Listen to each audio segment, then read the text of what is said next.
नमस्कार मित्रांनो, आज आपल्या बैलगाडी क्षेत्रातला एक हिरा मुलगा ऋषिकेश धनावडे फोटोग्राफी मित्रांनो, ह्याचा काल बड्डे होता आणि खरोखरच मोठा आशीर्वाद म्हणजे बकासूर मित्रांनो, जीवाचं रान आपल्या बकासूरसाठी केलं आणि काल त्यानं बड्डे दिवशी गाडी घेतली आहे. अमोल शेठ, काय सांगशील ऋषीबद्दल?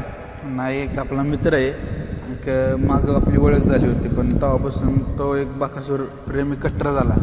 आणि कधी असं हे नाही केलं की बकासूरसोबत कधी येऊ दे, पहिला बकासूरच्या आले की पाया पडणार. आणि एक जीवाभावाची मैत्री आहे आमची.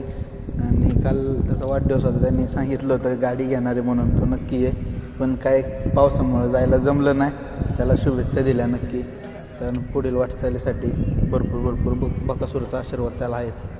आज खरोखरच एवढा म्हणजे एक गरीब गोठातला कुटुंब होता. काल तो अक्षरशः रडला. काल अक्षरशः म्हणला की जे माझं तिथं माझं आहे, माझं ते स्वप्न आहे म्हणजे माझा बकासूर देव माझ्या पाठीशी आहे. काय सांगशील? नाही, त्याचं खूप बकासूरवरती प्रेम आहे. तसंच त्याला बकासूरचा भरपूर त्याला आशीर्वाद आहे. जायला तेव्हा कुठं बी लांब मैदान असलं तेव्हा आपल्या खास बकासूरसाठी काल येतो. आणि त्याचं काल आखारी स्वप्न पूर्ण झालं की काल स्वतःच्या मेहनतीवर आणि बकासूरच्या पाठीमागं त्यानं राहून आपल्या बकासूरनं त्याला एक मोठी गिफ्ट दिली गाडीमध्ये. फोन करून काल पण केलं, सकाळी बी त्याचा फोन आला होता किती वेळ गटात पळणार आहे. म्हणजे भरपूर जसं प्रेम आहे त्याचं बकासूरवरती. मित्रांनो बघा, म्हणजे बकासूर आपल्याला काय काय देऊ शकतो. म्हणजे एक देवनंदी आहे आज ऋषिकेशला. खरोखरच ऋषीनं आपल्या बकासूरसाठी खूप काम करत असतो. बकासूर जिथं असतं तिथं ऋषिकेश मुंबईवरून येत असतो.